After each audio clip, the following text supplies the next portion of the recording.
देश से हम लोगों ने पोलियो को समाप्त किया, उसके लिए हमने पिछले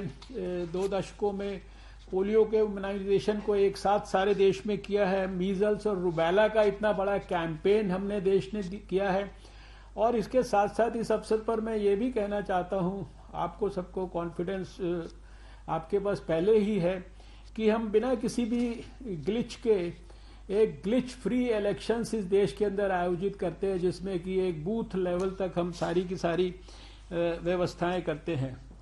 पिछले समय में आप ये भी जानते हैं कि लगातार देश में जो हमारा कोल्ड चेन का इक्विपमेंट है, यानी कि वैक्सीन को हमारे सेंट्रल सिस्टम से, वैक्सीन मैन्युफैक्चरर से हमारे रीजनल वैक्सीन स्टोर्स तक जाना, डिस्ट्रिक्ट तक जाना, नीचे प्राइमरी हेल्थ सेंटर सब जगह तक जाना, उसके लिए जितनी भी कोल्ड चेन की रिक्वायरमेंट और लॉजिस्टिक्स जो विशेष रूप से कोविड के कंटेक्स्ट में ज़रूरी है और जो हमारे पास पहले से उपलब्ध थी, और उसमें स्टेट्स के साथ कंसल्ट करके वो सारे जो गैप्स हैं उनको पिछले समय में हम लोगों ने पूरा किया है। उसके लिए जो जो चीज़ें खरीदनी थी वो सारे इक्विपमेंट्स, कोल्ड चेन को, सारी व्यवस्था को स्ट्रेंथन करने के लिए किए गए हैं आपके साथ कंसल्टेशन करके। इसी के साथ साथ आप ये भी जानते हैं कि सारे देश में पिछले कुछ महीनों से एक डिटेल्ड ट्रेनिंग का प्रोग्राम चल रहा है, जिसमें नेशनल लेवल पर 2300 से ज़्यादा लोगों को ट्रेन किया गया। उसके बाद स्टेट लेवल की ट्रेनिंग्स, उसके बाद जो है डिस्ट्रिक्ट लेवल की ट्रेनिंग्स, नीचे लेवल तक जिन लोगों ने आखिर में वैक्सीनेशन देना है, हमारे वैक्सीनेशन से जुड़े हुए हमारे जो कार्यकर्ता हैं, साथी हैं, यानी हमारी जो हेल्थ की जो नीचे की टीम्स हैं, उन सब लोगों को भी करीब जो है ये ट्रेनिंग प्रोसेस कंटिन्यूसली चल रहा है। सभी देश के डिस्ट्रिक्ट्स में ये प्रोसेस हो रहा है और इसमें भी हम लोग आपसे आग्रह करना चाहते हैं, जहां भी किसी भी लेवल पे कोई भी ट्रेनिंग का काम अगर बाकी हो तो उसको जल्दी से जल्दी उसको पूरा कर लेना चाहिए। जो हेल्थ वर्कर्स का डाटा बनाने का जो काम स्टेट्स को दिया गया था वो भी काफ़ी बड़े पैमाने पर कंप्लीट हुआ है। जहां तक मुझे जानकारी है कि लगभग ये 2.30 लाख यानी 2,30,000 हेल्थ फैसिलिटीज़ का डिटेल्ड डाटा जो है वो अब तक जो है वो उपलब्ध कराया जा चुका है। और इस नाते इस अवसर पर मैं ये कहना चाहता हूं कि अगर कुछ भी इस डाटा को भी और अपडेट करने के लिए आवश्यकता है तो वो अगले कुछ ही दिनों के अंदर हमारे सभी स्वास्थ्य मंत्रियों के व्यक्तिगत निरीक्षण में उस काम को भी जो है पूरा कर लेना चाहिए। मैं अभी क्योंकि डिटेल्ड एक प्रेजेंटेशन किया जाएगा तो जो हमारे वैक्सीनेशन साइट्स की डिटेल्स के बारे में और ज़्यादा चर्चा नहीं करूंगा, लेकिन विशेष रूप से एक बात को ज़रूर आग्रहपूर्वक कहना चाहूँगा कि यूनिवर्सल इम्यूनाइजेशन प्रोग्राम में भी हमारे कुछ सेट प्रोटोकॉल्स हैं कि अगर किसी भी वैक्सीन को लगाने पे कोई छोटा मोटा साइड इफेक्ट भी होता है या कोई भी एडवर्स इवेंट होता है तो उन प्रोटोकॉल्स को फॉलो करके हम उसको प्रॉपरली हैंडल करते हैं। और इस कोविड के वैक्सीनेशन कैंपेन के लिए भी डिटेल्ड प्रोटोकॉल्स आपको सबको एडवाइज किए गए हैं कि आधा घंटा मान लीजिए ऑब्जर्वेशन में रखना है हर एक व्यक्ति जिसको इम्यूनाइजेशन दिया जाएगा। कोई अगर एडवर्स इवेंट फॉलोइंग इम्यूनाइजेशन होता है तो उसको उस इम्यूनाइजेशन साइट से हेल्थ फैसिलिटी में ट्रांसफ़र करने का जो पूरा मैकेनिज्म है उसकी चिंता है, या जो वहाँ पर जो इमरजेंसी किट है उस किट में एड्रेनलिन है या दूसरी दवाइयाँ क्या क्या होनी चाहिए, ये सारी की सारी चीज़ें ये आपको सब बताई गई हैं। इनको विशेष रूप से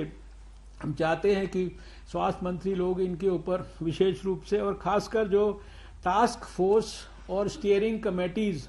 स्टेट लेवल पर और जो डिस्ट्रिक्ट लेवल पर और नीचे ब्लॉक लेवल तक बनाई गई हैं, और जिसके अंदर जो साथ में कहा गया है कि एनजीओज का जो रोल है उसको हम विशेष रूप से ज़रा स्ट्रेंथन कर लें। ये बहुत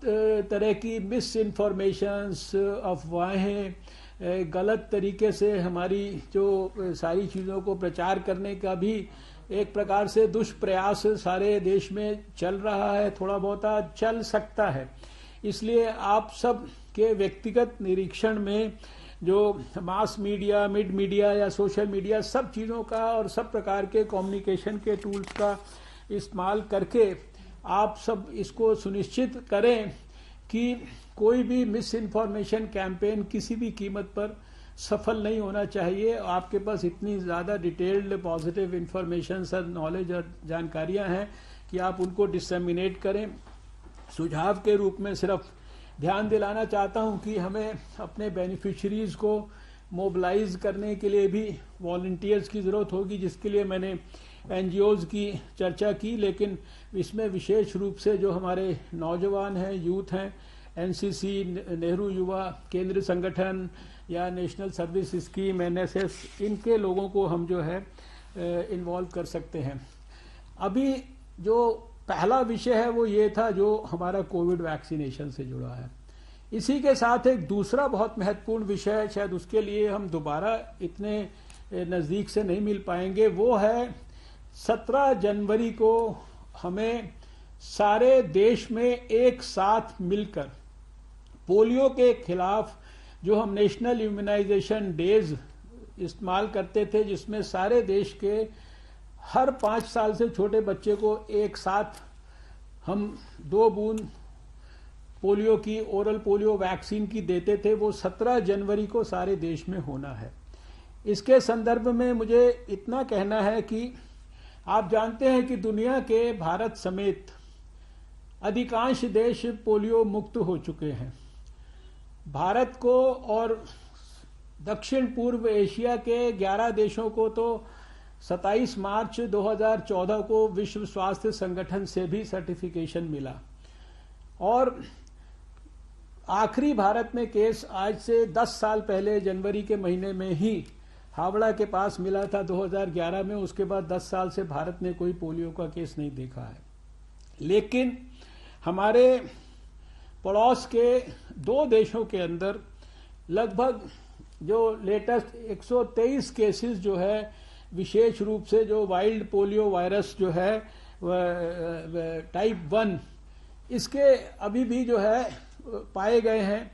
और इसके कारण, और इसी तरह से एक जो वैक्सीन डिराइव्ड पोलियो वायरस होता है, उसके टाइप 2 के कुछ केसेस साउथ अफ्रीका में भी मिल रहे हैं, जिसके कारण सारे दुनिया के देशों को पोलियो का खतरा लगातार बना रहेगा जब तक कि दुनिया में कहीं पर भी पोलियो वायरस रहेगा। और भारत के लिए विशेष रूप से ये महत्वपूर्ण है क्योंकि वो 2 देश हमारे पड़ोस में हैं। इसलिए ये हमारा जो नेशनल एक्सपर्ट ग्रुप है वैक्सीनेशंस का, उसने अपने सभी अंतर्राष्ट्रीय और राष्ट्रीय एक्सपर्ट्स की सबकी डिस्कशन और एडवाइस के बाद ये तय किया है, और ये आपको सबको कम्युनिकेटेड भी है कि 17 जनवरी को सारे देश को मिलकर, ताकि हमारा पोलियो के खिलाफ हमारे देश का जो इम्यूनिटी लेवल है वो एक बार दोबारा से हम स्ट्रेंथन करके रखें, ताकि किसी भी बाहर से आने वाले खतरे का, पोलियो वायरस के, हमारा देश अच्छी तरह से सामना कर पाए। तो 17 जनवरी को ये नेशनल इम्यूनाइजेशन डे होगा। और जैसा अब तक आप जानते ही हैं कि पहले दिन वो पोलियो केंद्र पर बच्चों को लेके माँ आती है, और फिर अगले 2 दिन उसमें जो लेफ्ट आउट बच्चे होते हैं उनके घर में जाकर उनको ढूंढकर वैक्सीनेशन देना होता है। तो आपसे ये अनुरोध है कि जहां एक तरफ आप कोविड की तैयारियों में लगे हैं, कोविड के वैक्सीनेशन के लिए ड्राई रन कर रहे हैं, अपने अपने सेंटर्स को सुनिश्चित कर रहे हैं, स्ट्रेंथन कर रहे हैं, उसी के साथ साथ आप ये 17 तारीख के लिए national immunisation day for polio vaccination की जो तैयारी है, इसमें किसी भी प्रकार की कोई आप कमी ना छोड़ें, कोताही इसमें किसी भी प्रकार की किसी भी लेवल पर ना हो। और अदरवाइज भी कोविड के कारण जो हमारे रूटीन इम्यूनाइजेशन की सर्विसेज हैं, नॉन कोविड सर्विसेज हैं, वो किसी भी रूप से प्रभावित ना हो। इसके बारे में आप सब हमारे स्वास्थ्य मंत्री लोग अपने सभी अधिकारियों के साथ मिलकर इसकी गहराई से, गंभीरता से तैयारियां और देख रेख आप कर ही रहे होंगे। मुझे पूरा विश्वास है कोविड के इम्यूनाइजेशन को भी उसी प्रकार से हमें एक जन आंदोलन बनाना है, जो कि बराबर हमारे प्रधानमंत्री जी ने हमें हमेशा मार्गदर्शन किया है, प्रोत्साहित किया है। जिस प्रकार से हमने पहले पोलियो के खिलाफ जंग को जीतने के लिए भारत ने किया। तो मैं इन शब्दों के साथ अभी आप सबके सामने हमारे जो डिपार्टमेंट के एक additional secretary doctor Manohar Agnani, वो ऐसे आईएएस ऑफिसर हैं, पेशे से डॉक्टर भी हैं, और इस जो कोविड के वैक्सीनेशन कैंपेन के लिए सारे देश के लिए वो हमारे मिनिस्ट्री की तरफ से एक प्रकार से नोडल ऑफिसर हैं।